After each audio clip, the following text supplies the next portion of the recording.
이은정과 박재호의 이야기. 일 멈춰선 남자. 이은정 55은 오늘도 어김없이 새벽 5시에 일어나 분식집 문을 열었다.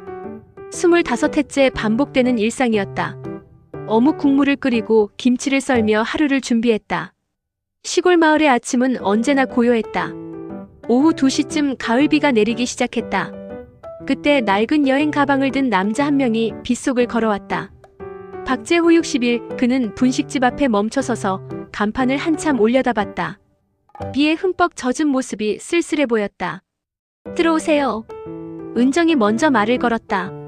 재호는 망설이다가 들어왔다. 옷에서 빗물이 뚝뚝 떨어졌다. 은정은 수건을 건네주며 뭐 드릴까요? 라고 물었다. 따뜻한 거. 아무거나요. 재호의 목소리는 쉬어 있었다.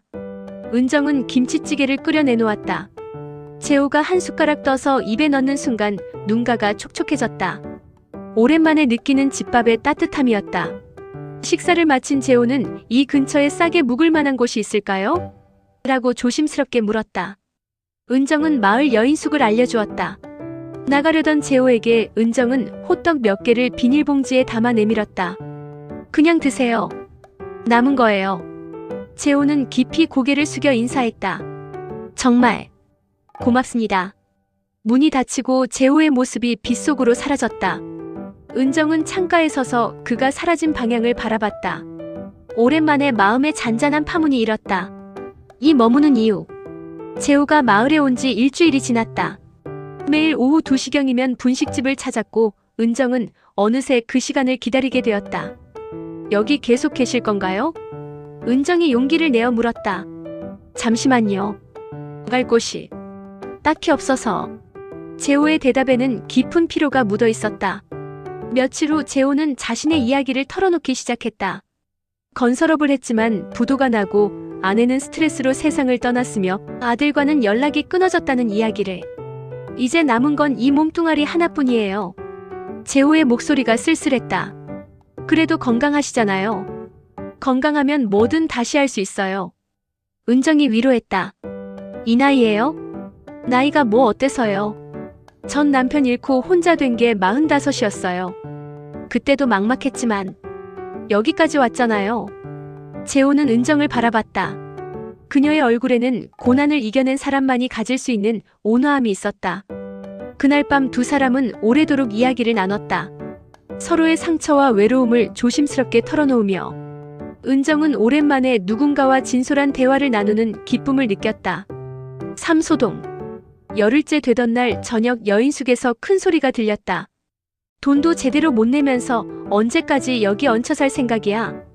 여인숙 주인 김 사장의 목소리였다. 내일까지만 시간을 주세요. 재호의 절박한 목소리가 이어졌다. 구경꾼들이 몰려들기 시작했다. 은정도 상황이 심상치 않음을 느끼고 밖으로 나갔다. 거지 같은 놈이 뻔뻔하게. 김 사장이 소리쳤다. 재호는 고개를 숙인 채 바들바들 떨고 있었다.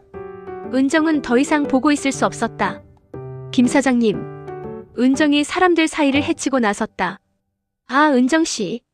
이 남자 아는 사람이에요? 네. 제가 반값 대신 내드릴게요. 순간 주위가 조용해졌다. 재호는 고개를 들어 은정을 바라봤다. 그의 눈에는 당황과 감사가 뒤섞여 있었다. 은정은 15만 원을 김 사장에게 건넸다. 이번 한 번만이에요. 김 사장이 돈을 받고 들어간 후 둘만 남았다. 왜? 이러세요? 재호가 떨리는 목소리로 물었다. 그냥이요. 은정도 정확한 이유를 설명할 수 없었다. 그날 밤 마을 전체가 이 소문으로 떠들썩했다. 하지만 은정은 후회하지 않았다. 사변화하는 일상. 여인숙 사건 이후 마을 사람들의 시선이 달라졌다. 호기심과 걱정, 그리고 비난이 뒤섞인 시선들이었다. 은정이가 미쳤나? 저 나이의 남자 때문에. 수군거림이 들렸지만 은정은 신경 쓰지 않으려 했다. 재호는 은정에게 빚진 마음을 갚으려고 가게 일을 거들기 시작했다. 아침 청소부터 무거운 것들을 나르는 일까지. 처음엔 어색했지만 점점 자연스러워졌다. 재호가 만든 김치전이 특히 맛있었다. 아내한테 배운 거예요 라고 말하는 그의 목소리에는 그리움이 묻어 있었다. 이상하게도 손님이 늘기 시작했다.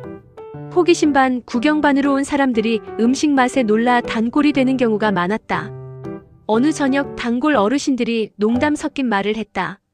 재호야, 여기 완전히 눌러 앉아라. 은정이도 혼자 사는데 서로 의지하고 살면 좋잖아.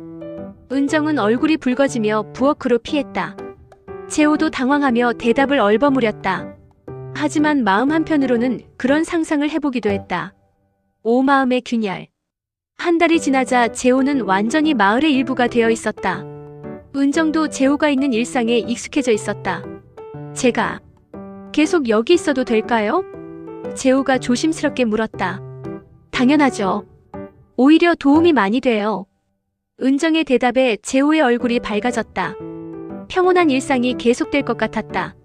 하지만 어느 날 오후 서울에서 온 중년 남자가 분식집을 찾았다. 박재호 씨 맞죠? 저는 김상철입니다. 재호의 얼굴이 굳어졌다. 은정은 긴장감을 느꼈다. 재호 씨는 7억 원이라는 큰 빚을 지고 도망 다니는 분이에요. 김상철이 은정을 향해 말했다. 엄청난 금액에 은정은 숨이 막혔다. 재호는 창백해진 얼굴로 시간을 좀 더 주시면 이라고 애원했다. 이자까지 합치면 이제 10억이 넘어가요. 언제까지 이런 시골에 숨어 있을 건가요? 김상철은 명함을 테이블에 놓으며 말했다. 일주일 드릴게요. 구체적인 상환 계획을 가지고 연락주세요. 안 그러면 채권자들이 직접 찾아올 거예요. 김상철이 떠나고 분식집은 침묵에 휩싸였다. 재호는 고개를 들지 못했다. 죄송해요. 속인 거나 다름없어요. 재호의 목소리가 떨렸다. 그런 건 중요하지 않아요. 중요해요. 7억이에요. 제가 어떻게 갚아요? 재호는 이미 결심한 듯 보였다. 떠나야겠어요.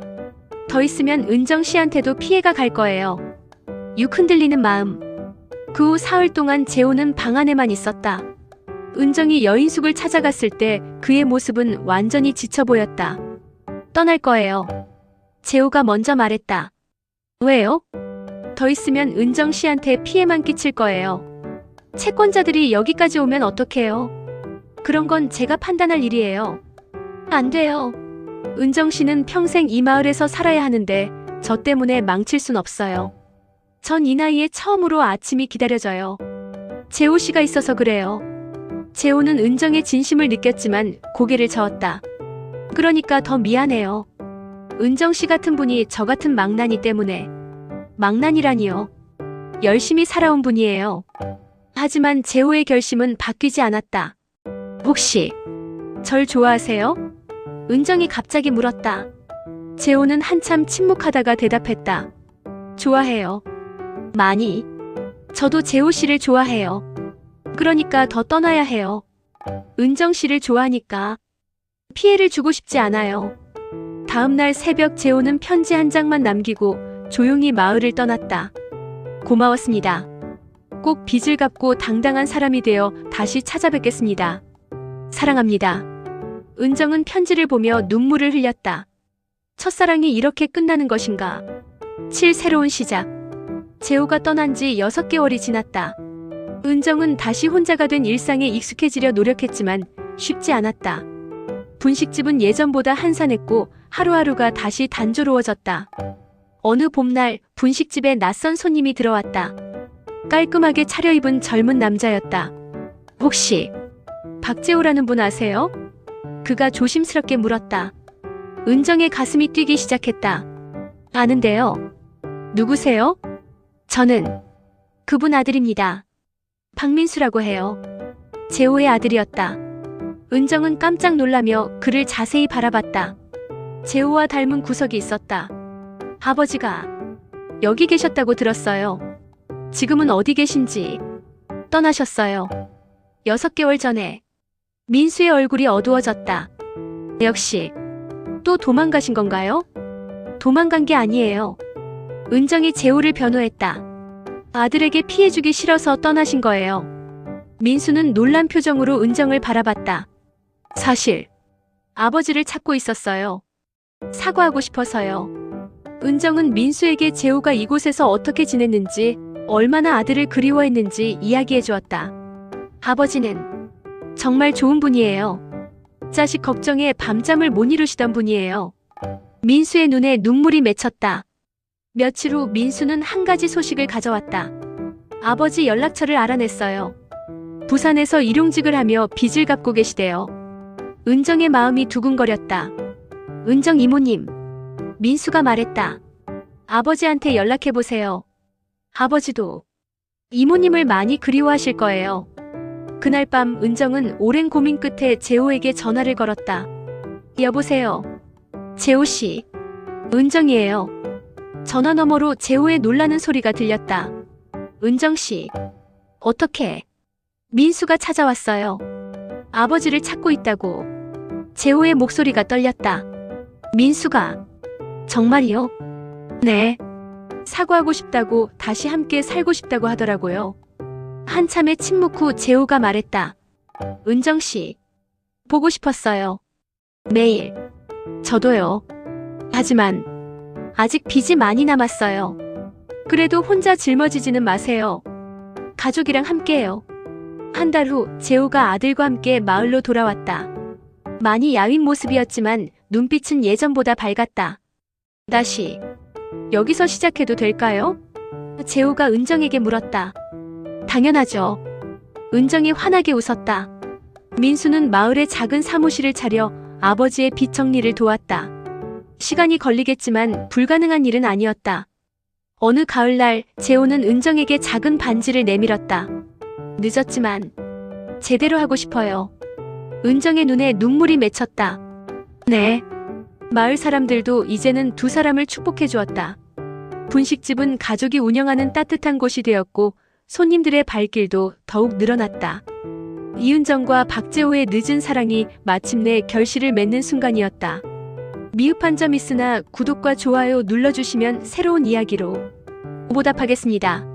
오늘도 함께 해주셔서 진심으로 감사드립니다.